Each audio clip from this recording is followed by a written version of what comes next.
pulled up and we see your Cadillac still there. You that car's been around for too long. It's been like 2 years. 2 years too long. Like, okay, what's the plan though? Okay, so last year you got rid of. Was it last year? 2 years. Almost 2 years ago. Almost 2 years ago. You had the fancy. The Mercedes. C43. Yeah. And then it turned into the Cadillac. Yeah. Well, see, at that time, like 2 years ago, I was working with my coach to go through and restructure my business. Mm-hmm. And what we were really working on was like cutting down costs, right? Mm-hmm. So that car was part of cost. But then the whole thing actually led up to like image as well, like in your business. So I had a lot of outdoor advertisement at that time and whatever else like that. And funny enough, when people would tell me, oh, like, you know, you have all these signs outside, I just call it an expensive hobby. Because really, if you really know those signs, like they're not going to generate you immediate business. Sure, it plants a seed in someone's mind, right, subconsciously. But like, other than that, it's not really going to, for the most part, get you business right away. Right. So we were going through this whole idea of like restructuring the business, cutting down on costs, so, and playing with image at the same time. So then it was a hard decision, actually, to even get rid of a lot of that outdoor furniture, as I call it, and also basically look at the car and say, hey, when I got that Mercedes, I ended up putting some money down on the car and I had to trade in to give in. So like it brought down my payments to a certain point, which was like, it was okay. But I really like that car. And if I want to go replace that car, the payments were going to be substantially higher. Right. And it goes against everything that we were trying to do at that point, which is like basically look at it as a business, look at your profit, not necessarily downsizing, but just being smarter about like actually operating a business, because you're not a charity business, you're actually a for-profit business, and you should be looking at your margins and these type of things, like running it like a business, not freely how you think. So, you know, the idea is that, hey, I don't want to actually go over this car payment. So going back out on the market and looking at your options are pretty minimal of what you can actually get for that the same amount of money. Right. And what ended up happening was that one of my friends turned me on to GM, and he's like, you should go check out this new Cadillac that they have or whatever else. And I was like, okay. It just so happened that the payment matched up exactly where I needed it to be on the car. Yeah, budget-wise. I know it doesn't have the flash of the Mercedes that I had, because it wasn't just a C300, it was a C43. Wait, I gotta ask though. Wait, I didn't mean to cut you off, but I want to ask, because you remember the car? Oh yeah, I remember the car. Okay, all right. Wait, because it's hard to forget that car. You might say it doesn't match the flash, but I want to ask Aima, what was your thoughts when he when he smartly chose to go from the Mercedes to the Cadillac? What was your original thought? Because you like Mercedes. I did like the Mercedes, yeah, but I'm like maybe an exception to the rule because I'm very like simple. So for me, I'm not. It wasn't. Yeah, it wasn't like like Mercedes are driving, because like everyone's driving a Mercedes now too. It doesn't necessarily mean that you're doing great or you're flashy or whatever. Right. So I was very simple about it.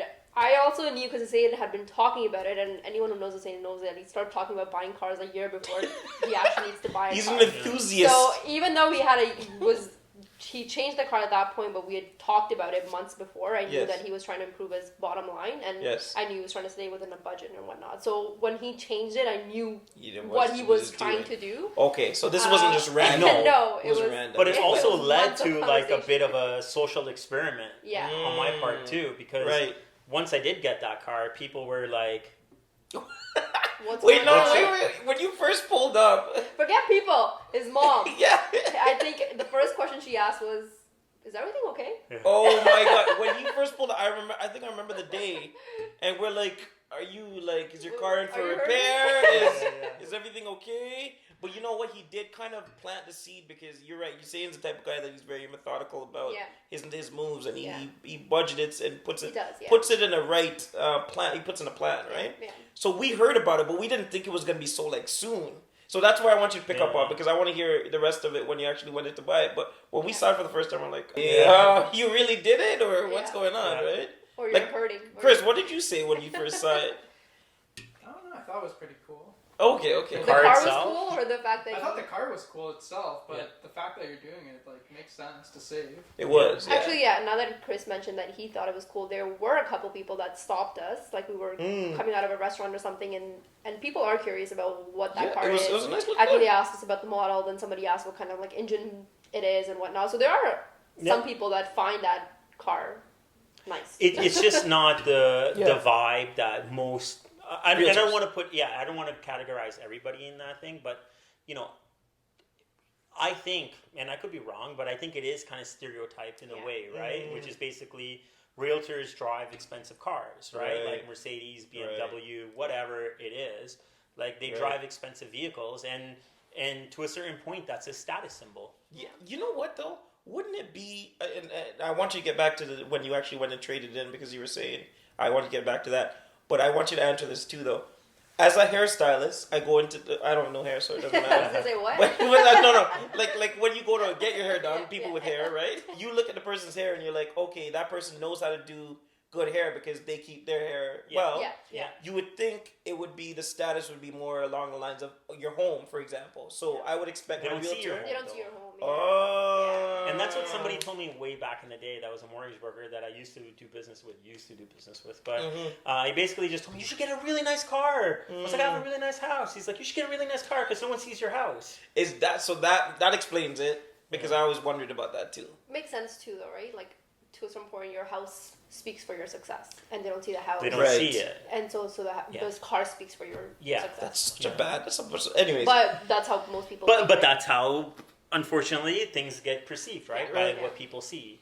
Sad. But yeah. But we do it too. Like I think it comes to everybody naturally, yeah. just at different levels. Maybe we won't perceive him by his car, but to a certain point, how people dress, how they look, what their hair looks like, how they smell, naturally you do judge people. Yeah, and you know what? Just because we're talking about this, and I don't want to get too far off topic, but yesterday I was very interested in knowing like how many bank sales there are, how many power of sales in the system and whatever. So I was taking some time and playing around in MLS, and I ran across this house that's somewhere in Vaughan, and it basically was traded like a couple of years ago. I saw it come up power of sale, and I said, oh wow, like okay, let's see what the history was. Right. So like it was on the market like a couple of times like over the last few years or whatever, and then it turned out that the agent that was listing the property, one of the agents ended up buying the house because I saw that you could see the seller's name. Oh, okay. And then he was selling it, and then it went back to the original owner's name as a power of sale. I said, who is this guy? I look him up, right? So he bought this like $11 million house, and you go on his Insta profile, he's driving like a G-Wagon, he's dressed up, all geared up and whatever else, but this guy's going through a legal proceeding right now because he's in bankruptcy. Wow. So you see this big flash. Do you know what I mean? But the thing is that when you actually like look up government documents of what's actually going on, it's basically you can see misleading. It's misleading. It misleading, does actually go along with the whole topic of it. Okay, so when you finally did the switch and you finally went through the process, explain the process now. So basically when we were there, it seemed like this is a respectable type of vehicle, okay? It's a Cadillac, it's new, it looked nice. Right. I wasn't completely happy with the car even when I got it, but I knew what I was doing, which was protecting my bottom line. Right. And at the same time, like I was saying, is that it turned into a bit of a social experiment for me now at this point. Because people were used to seeing me in this other car, right? And I just wanted to see how people would react to it. Do you know what I mean? Because it is quite different. So when I did get the car, what ended up happening was that there was a client I was working with, and usually clients don't ride with me when they come to see houses. Like we just meet at the houses or whatever. Yeah. But this one in particular lived down the street. He's like, yeah, let's all just go together, grab lunch, pre-COVID, of course. But then we're all going out, and they all get in my so they get him. I go pick him up. They get in my car, and then he's like, oh.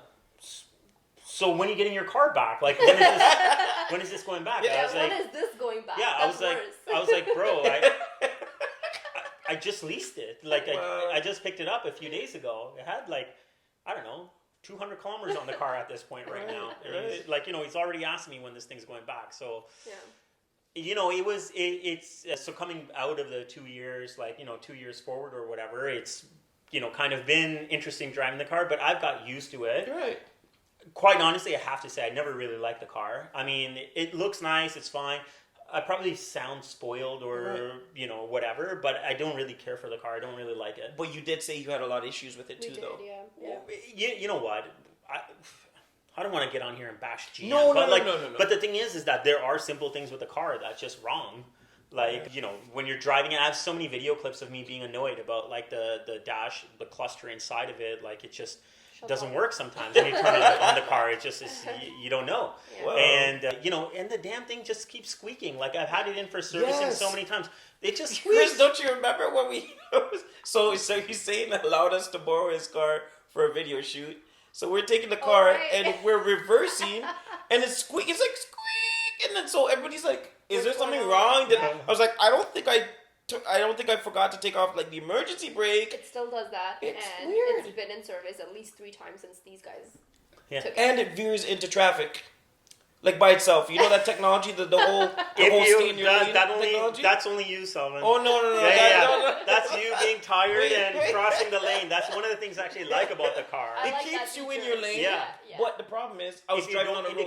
If you don't indicate and switch lanes, it pulls you back because it doesn't know what you're doing. But if you're on a road that has no actual indicators, let's say the white lines, it actually will veer you off of the road. I was driving on the back streets, and legit, I'm trying to stay on the road, and it thinks that I'm actually like off the road because it had no white line. It was weird. I don't know. I you don't believe me, but it happened. I know you don't drink. Thank you, Aima. You're probably Thank just you, tired. Aima. Thank you, Aima. Okay, so after this now, the Cadillac's being traded in. You're going back to the Mercedes. Tell us now. No. You're not going back to the Mercedes. I'm going to actually do something even more weird. Okay, you're going to a G-Wagon. I wish. That's or gonna a Beetle, like one of those. No. Okay, so we're in the business of social experimenting. Yeah. All right, let's go. What's next? Tell me what's next. So basically, what I decided to do is to get a pickup truck. Bus? No, I think we're gonna get a pickup truck. Okay, all right. And then how do you go from Mercedes, Cadillac, pickup truck? Like, is this just an experiment on the different types of vehicles? Like, what is your mindset around that? So this is my mindset around it. And you know what? Like, look, I really do believe that the business that I am is influenced by the way that you look, the way you dress, what you drive, and everything else like that. But I also think that in where I am in my business, being in the business for over 10 years, that I have established clientele. And I'm very open with sharing. Like, you know, we have a ton of videos out there that share a lot of information of mine. I'm even more open with my clients about the stuff that I do and how I'm doing it. We're recording this damn thing. Yeah. Exactly. We usually wouldn't, but we said for a regular conversation, let's just turn on the camera. But go ahead. So the thing is that I'm over that stage of where people are going to judge me by my car. I think that there's definitely going to be people that are going to judge me by what I drive. But at the same time, like again, I think I'm in the business long enough and I have good enough clientele, and I can also choose who I want to take on and who I don't want at this point right now. So the thing is that if someone's going to be willing to judge me by my vehicle, I just, like, that's already like, I don't know. Like, if that's what you're really judging me on, I'm not sure if I want you as a long-term clientele either. Do you know what I mean? But even more than that, it's just, I think I'm comfortable in my skin at this point right now. And I think that the pickup truck is going to be a very cool thing. It's actually good for business for me because, well, my alternative, let me just talk about that, was I actually want to try to stick to domestic. It's not local economy or whatever else like that, but it is supporting your North American brand and whatever else like that. There's nothing wrong with these cars. They're nice. So I wanted to get like maybe a Yukon. Right. And not to just say, you know, you're trying to save money. These are expensive cars. Oh, 100%. Like these are expensive pickups cars. in general, whenever you get into that category, they're very expensive. Yeah. The one that you're getting now is... It's like an $85,000 pickup truck. It's not a cheap truck. And there's a lot of options that you can get for that kind of money or whatever. Crazy. But the thing is that I was also considering SUVs, like a Yukon or like a new Tahoe. They really look nice. So, but what ended up happening was that we do a lot of dumb things and a lot of cool things at the same time. Dumb things are we get client boxes and we rent U-Haul trucks and you know, we want to have pumpkin events and we want to do this and we want to do this. We can always use that transportation like the pickup truck to actually pull a trailer or do something more useful with it. Yeah, you're right. So instead of getting the SUV, I was thinking the pickup truck that we're going to get is essentially an SUV inside. Like the back seats are huge. Like I've sat in the back seat of the thing. It is super comfortable. So it is essentially an SUV inside, but except you don't have that whole trunk space, which is just the bed of the truck. So that's the way I kind of looked at it. And, you know, whether I really like open houses or not, public still wants open houses. So we're probably, as COVID starts to die down, we're going to go back to open houses. Prior to this, like I had my Mercedes, plus I had a van. That we had our open house signs in and whatever else like that. So, you know, this is going to be kind of more of a dual use. And the other thing is that, you know, after this summer, like I've always been into camping, like at least 15 years I've been into camping. This summer we actually rented the RV and we did our RV trip in it. That's what did it. And it got us chatted about it because the thing is then we could get a trailer of our own and tow it using the truck too.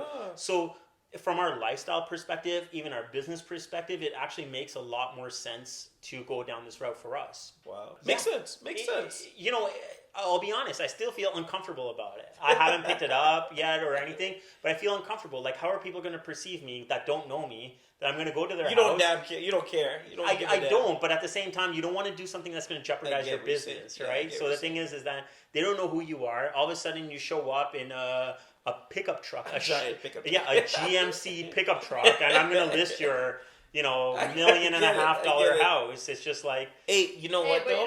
When he steps out of the car wearing your suit and your tie and you're looking fresh. It's not going to be your typical image of someone driving a pickup truck. She's right though, and on top of it, it's you, and then it's also, I believe, are on the contractor side. So usually when people see pickup trucks, the perception isn't always like, hey, this guy doesn't know what he's talking about real estate. It's more along the lines of, hey, maybe he's into the building and the construction of homes, which I like. I like somebody that knows, and you do have a little bit of a background in building and stuff like that, right? Yeah. So you can actually shoot, man. You even diagrammed a few places.